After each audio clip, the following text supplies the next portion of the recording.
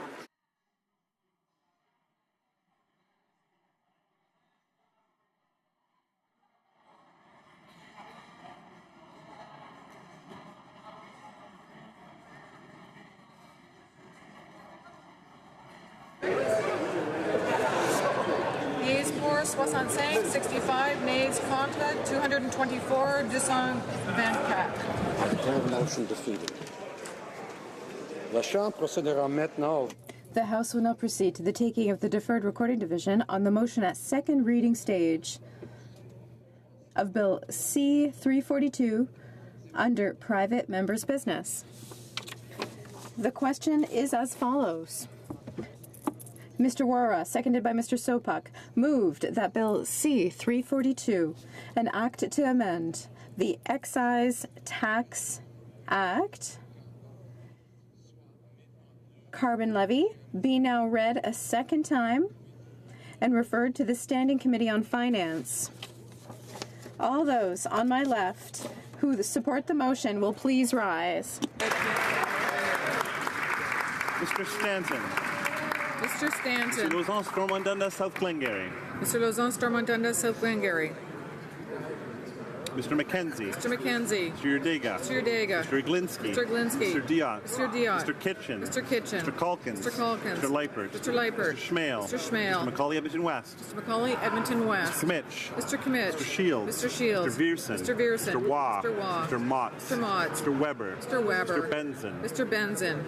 Mr. Lauzon? Thank you. Fourth row at my left. Yes. Mr. Trost. Mr. Trost. Mrs. Gallant. Mrs. Gallant. Mr. Falk. Mr. Falk. Mr. Gould. Mr. Gourd. Mr. Shipley. Mr. Shipley. Mr. Van Kasteren. Mr. Van Kasteren. Mr. Lake. Mr. Lake. Ms. Leach. Ms. Leach. Mr. Jennis. Mr. Jennis. Mr. Laub. Mr. Laub. Mr. Albrecht. Mr. Albrecht. Mr. Dreeshen. Mr. Dreeshen. Mr. Zimmer. Mr. Zimmer. Mr. Hobach. Mr. Hobach. Mr. McGuire. Mr. McGuire. Mr. Cooper. Mr. Cooper. Mr. Clark. Mr. Clark. Mr. Godin. Mr. Godin. Mr. Arnold. Mr. Arnold. Ranger à ma gauche. Mr. Third row at my left. Mr. Sopak. Mr. Sopak. Mr. Sorensen. Mr. Sorensen. Mr. Miller, Bruce Gray, Owen Sound. Mr. Miller, Bruce Gray, Owen Sound. Mr. Brown. Mr. Brown. Mr. Richards. Mr. Richards. Mr. Carey. Mr. Carey. Mr. Lukiski. Mr. Lukiski. Mr. Nader. Mr. Nader. Mr. Broussard. Mr. Broussard. Mr. Sweet. Mr. Sweet. Mr. Genereux. Mr. Genereux. Mr. Genereux. Mr. Anderson. Mr. Anderson. Mrs. Wagenthal. Mrs. Wagenthal. Mr. Soroya. Mr. Soroya. Madame Boucher. Madame Boucher. Mr. O'Brien. Mr. O'Brien. Deuxième rangée. Second row at my left. Mr. Albus. Mr. Albus. Mr. Doherty. Mr. Doherty. Mr. Paulus. Mr. Paulus. Mr. Berthold. Mr. Berthold. Mr. Deltel. Mr. Deltel. Mr. Chong. Mr. Chong.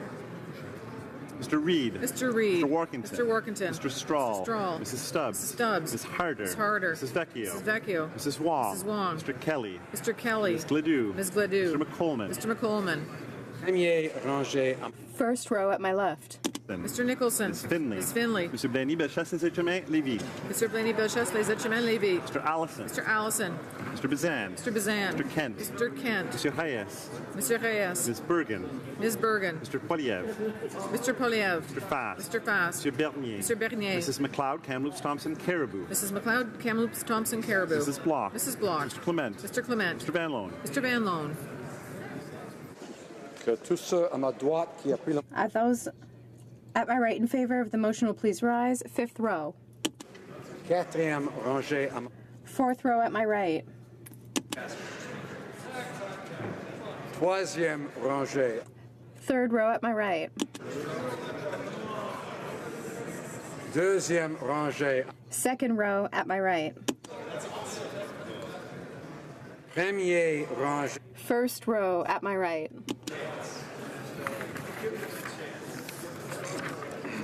Que tous ceux à ma gauche qui s'app... All those at my left opposed to the motion will please rise. Fifth row. Mr. Rhoda. Ms. Ing. Ms. Ing. Did you get that on record? Get that on tape? Monsieur Plamondon. Monsieur Plamondon. Monsieur Sainte-Marie. Monsieur Saint-Marie. Monsieur Marcil. Monsieur Marcil. Madame Posé. Madame Posé. Monsieur Fortin. Monsieur Fortin. Monsieur Beaulieu. Monsieur Beaulieu. Monsieur Barcelou-Duval. Monsieur Barcelou-Duval. Madame Gill. Madame Gill. Monsieur Boudria. Monsieur Boudria. Back to Mr. Tutu.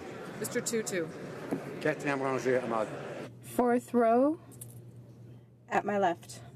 Fortier. Madame Fortier. Madame Lambropoulos. Madame Lambropoulos. Mr. Weir. Mr. Weir. Mr. Duval. Mr. Duval. Mr. Stutsky. Mr. Stutsky. Mr. Cannings. Mr. Cannings. Mr. Johns. Mr. Johns. Ms. Ramsey. Ms. Ramsey. Ms. Jolibois. Ms. Jolibois. Ms. Blaney, North Island, Powell River. Ms. Blaney, North Island, Powell River. Ms. Hardcastle. Ms. Hardcastle. Rangée à ma gauche. Monsieur Vandal. Third row at my left. Mr. Whalen. Mr. Stewart. Mr. Stewart. Ms. Kwan. Ms. Kwan. Monsieur Aubin. Monsieur Aubin. Monsieur Nantel. Monsieur Nantel. Madame Quash. Madame Quash. Monsieur Saganash. Mr. Saganash. Madame Brosseau. Madame Brosseau.